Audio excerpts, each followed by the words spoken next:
Next chain, 1 Samuel 17, 32 and 33. Then David said to Saul, let no man's heart fail because of him. Your servant will go and fight the Philistine. And Saul said to David, you are not able to go against the Philistine to fight with him. You are a youth and he's a man of war from his youth. Fourth chain, the chain of doubt. The chain of doubt. He could have doubted real easily right there. You know, and from Saul's perspective, I understand Saul's perspective. My gosh, first of all, look at his outward appearance. He's a scrawny guy, you know. Appearance is weak. He must have thought this was pretty embarrassing. You know, this David, little guy, is coming up out of all these men of war to come speak to me that he can fight this guy? Are you kidding me? He could have lost his throne. Do you realize what was at stake for Saul here? He could have lost everything. Everything. And they could have been servants to the Philistines. And he must have thought, he's not experienced. What if he messes up? It could cost me everything. It could have cost Saul everything. So you know what? Sometimes there's legitimate excuses or reasons for a doubt that might come from somewhere. You know, sometimes the leader might think, well, I don't know if maybe you can do that right now. Why don't you try this first? And you know what? You have to understand the reason behind the leader saying that. Because guess what? It cost Pastor George and Hazel for me to get up here. Guess what? It could cost them a lot, right? If I say something really bad.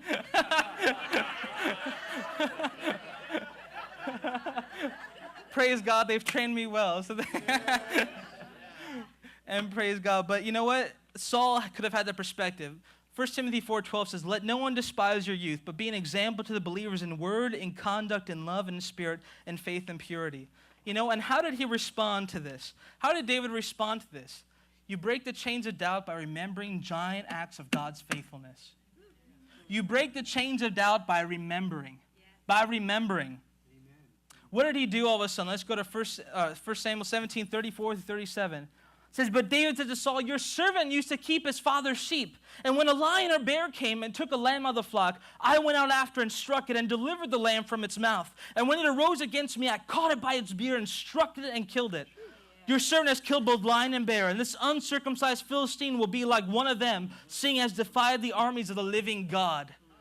What did he do to raise up that faith and dispense all doubt? He remembered, recalled, and spoke out what God had done through him. You know, I remember when I first came to California Victory, I had a problem and my appendix had ruptured. I didn't know it ruptured. I was just going on. I just thought it was really bad gas. I was like, oh, it's going to go away, but it didn't go away. It ruptured instead. And, you know, the miracle, part of the miracle of it was that it didn't spread all over my appendix. It created an abscess right here, walled itself, all the poison, because that can kill you, you know, if the poisons go over, but didn't. It created a wall here. And they said it was like the size of a grapefruit, you know, the poison. They were going to try to drain it out. And I remember I was having 104 fever, worst time of my life. Remember I saw a nurse come in, and I had 104 fever again, and I thought she was a gorilla coming to attack me.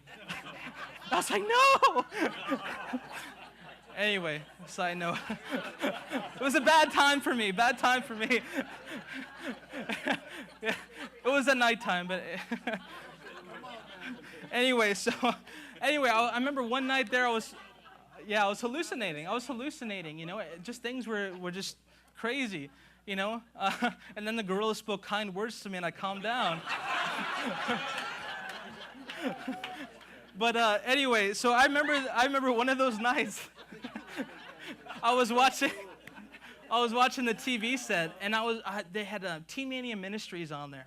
And that was a mission organization I went with to South Africa for 2 months. And it was one of the most amazing times of my life. And I remember I was watching that show and they were talking about the missionary trips. They talked about believing God and reaching out to the lost. And I'm sitting there and my stomach, you know, this whole area is just hurting like crazy. And all of a sudden tears began rolling down my eyes. And all of a sudden I began to remember what I did in that mission trip. I began to remember how God used me. I began to remember when a lame man came up and walked. I remembered when a leg grew out in front of me on that trip. I remember when eyes began to see. I remember 2,000 salvations that we were able to lead to the Lord. All of a sudden I began to remember how God used me. Because guess what? When that happened, I thought it was the end of my life. I really did. Well, I didn't believe that, but the thought definitely crossed my mind, you know. And when I saw that, I just began to remember God's goodness through me. And all of a sudden, at that moment, something started stirring in me. I was like, ugh. And all of a sudden it was the yearning. And I'm sure some of you understand that, how that yearning, that groaning can take over. And all of a sudden I felt that. And I knew at that moment, as I was praying, I said, God, what's going on? And I remember I said, yes, God, I will follow you. Yes, God, I will follow you and not give up. And all of a sudden, I felt something was taken out and something was put back in me. The next morning, they went downstairs to drain that abscess. It was completely gone. Completely gone. They couldn't find it. They couldn't find it. The doctors could not explain this. This was over about a 5-day to about 6-day period of time. The doctors could not explain how that had disappeared. I said, well, I did have a praying church behind me. He's like, that's the only explanation I could think of. That's what the doctor said, the head doctor. And it was a miracle. And the other miracle was supposed to cost me $55,000. No, not a penny. Not a penny I had to pay.